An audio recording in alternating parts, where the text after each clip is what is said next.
আমরা পৌঁছে গেছি গ্যাংটক। দুপুরের খাওয়া দাওয়া সেরে আমরা এখন একটু বেরোবো। ঘুরতে এসেছি, সেই জন্য তো আর ঘুমাবার কোনো ব্যাপার নেই। খাওয়া দাওয়া সেরেই তাড়াতাড়ি বেরোচ্ছি। এখানে একটা লোকাল মার্কেট আছে, সেই মার্কেটেও যাব। আর একটা রোপওয়ে আছে, সেই রোপওয়ে মনু চাপবে, সেই জন্য সেখানেও যাব। তো দেখি, আমি তো কোনো দিন রোপওয়েতে চাপিনি। দিদি বলছে একবার চাপবে, তো যদি ইচ্ছে করে তো আমিও চাপবো। তো আমরা এই হোটেলে 3টে রুম নিয়েছি। একটাতে আছি বড়দি আর আমি, একটাতে আছে আমার বোনরা, আর একটাতে আছে বড় জামাইবাবু আর বড়দির ছেলে। তো আমরা এই হোটেলটা যেটা নিয়েছি দেখুন, সেটা পাহাড়ের নিচে। ওই যে বড়দি, রাজা, রেশমি সব উঠে আসছে। আর কি পরিমাণ যে ঠান্ডা এখানে বলে বোঝানো যাবে না। ভিতরে আমরা এত জামা কাপড় পরেছি, তবু যেন হাড় কেঁপে যাচ্ছে।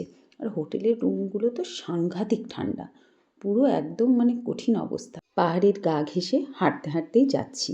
আর এই দেখুন সিকিমের বিধানসভা, কি শান্ত পরিবেশ দেখুন, খুব ভালো।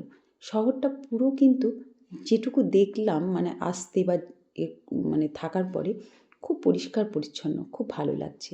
এই দেখুন বিধানসভাটা পুরো সুন্দর, আর কত গাছ। গাছের ফুলগুলো কিন্তু অনেক আগেই বোধহয় লাগানো, অনেক শুকিয়ে গেছে। তো যাই হোক, এই বিধানসভার সামনেই হচ্ছে রোপওয়েটা, আর পাশেই আমাদের হোটেলটা, সেই জন্য আমরা হেঁটেই এলাম।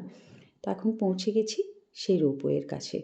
আমার তো ভয়ে রোপওয়েতে আমি সত্যিই কোনো দিন চাপিনি, কারণ আমি খুব একটা পাহাড়ে বেড়াতে আসিনি আগে। একবারই গ্যাংটক এসেছিলাম কলেজ এক্সকারশনে, তখন এই রোপওয়ে ছিল কি না জানি না, তবে এই রোপওয়েতে চাপিও নি বা দেখিও নি। তো যাই হোক, ম্যাডাম যা দেখিয়েছিলেন তাই তো আমাদেরকে দেখতে হয়েছিল। চলে এসেছি, এখন টিকিট করে নিয়ে আমরা এখন রোপে উঠব। ওই দেখুন একটা আসছে, এটাতেই আমরা উঠব। আমার ওঠার একদম ইচ্ছে নেই, বড়দি আর বোন জোর করেই আমাকে বলছে চাপ। আমার কি ভয়ে বুক দূর করে কাঁপছে, মনে হচ্ছে যদি ছিঁড়ে পড়ে যায়। আবার একদিকে সাহসও হচ্ছে, আমরা এখানে থাকাকালীন কয়েকটাই যাওয়া আসা করলো, সেই জন্য মনে হচ্ছে ওরাও তো যাচ্ছে, একবার উঠে দেখি। কিন্তু ভিতরে ভয়টা কিন্তু কাজ করছে। যাই হোক, উঠে পড়লাম রোপওয়েতে। আমার মুনুর কিন্তু খুব সাহস, ও কিন্তু একটুকু ভয় করছে না। ওর জন্যই কিন্তু আমাদের রোপওয়েতে চাপা। তো চলুন দুর্গা করে একটু রোপওয়েতে ঘুরে নিই। ভয়ে তো বুক পুরো কাঁপছে, কিন্তু উঠে কিন্তু ভীষণ সুন্দর লাগছে এই প্রাকৃতিক দৃশ্য দেখতে। কী যে ভালো লাগছে, ওহ চোখ পুরো সার্থক। গ্যাংটকের প্রায় অর্ধেক দেখা যাচ্ছে তাই মনে হচ্ছে, খুবই ভালো লাগছে। মনে ভয় নিয়ে উঠেছিলাম, কিন্তু এখন দেখছি না উঠলে বড় কিছু একটা মিস করতাম। কী সুন্দর প্রাকৃতিক দৃশ্য। যাই হোক, ভিডিও করতে করতে সেই ভয়টাও চলে গেছে জানেন তো। একবার উঠেই মনে হচ্ছে যেন সাহস বেড়ে গেছে। তো একবার যাওয়া আর একবার আশা করে পৌঁছে গেলাম। ওই দেখুন একদলকে নিয়ে আবার চলে গেল। তো আমরা এখান থেকে চলে গেলাম মার্কেটে। কত কমলালেবু বিক্রি হচ্ছে দেখুন, দেখতেও বেশ ভালো লাগছে। খুব ভালো লাগছে, রঙিন রঙিন কমলালেবু প্রচুর। এটা বোধহয় ফলের বাজার জানেন, প্রচুর রকমের ফল দেখছি। কিছুর নাম জানি, কিছু জানি না। তো যাই হোক, ওটা পেরিয়ে আমরা মার্কেটে ঢুকে গেলাম।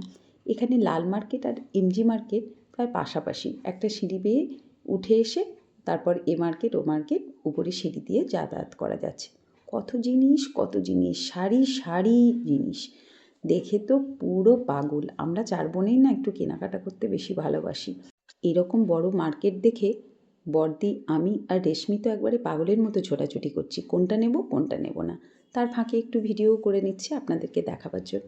আজ তো 25শে ডিসেম্বর, ক্রিসমাস, কী সুন্দর সাজিয়েছে দেখুন দোকানের মাঝখানটা, খুব ভালো লাগলো। তো দোকানগুলোতে কিছু কেনাকাটা করে আমরা বেরিয়ে চলে এলাম। এখন ভীষণ ঠান্ডা লাগছে, সন্ধ্যার আগে একবার যাব, আবার কিছু পোশাক পরতে হবে। তারপরে সন্ধ্যাবেলায় এখানে আসব। সন্ধ্যাবেলায় এখানে ক্রিসমাস সেলিব্রেশন হবে, খুব সুন্দর করে তার জন্য সাজিয়েছে। দিনের বেলা তো, তার জন্য এখনও লাইটগুলো জ্বলেনি, সন্ধ্যাবেলায় ভালো লাগবে। তো এখন আমরা বাইরে বেরিয়ে একটু কফি খাচ্ছি, কারণ এত ঠান্ডা যে স্থিরভাবে দাঁড়িয়ে থাকা যাচ্ছে না। তো কফি খেলে একটু গরম লাগবে, তো গ্যাংটকের কফিটা বেশ ভালোই লাগলো। এবার ফিরছি হোটেলে, সন্ধ্যাবেলায় আসবো এই মার্কেটে ক্রিসমাস সেলিব্রেশন দেখতে। তো যাই হোক, এখন আমি হোটেলে ফিরছি, আবার ফিরে আসছি, আবার আপনাদের সঙ্গে দেখা হবে পরবর্তী ভিডিওতে।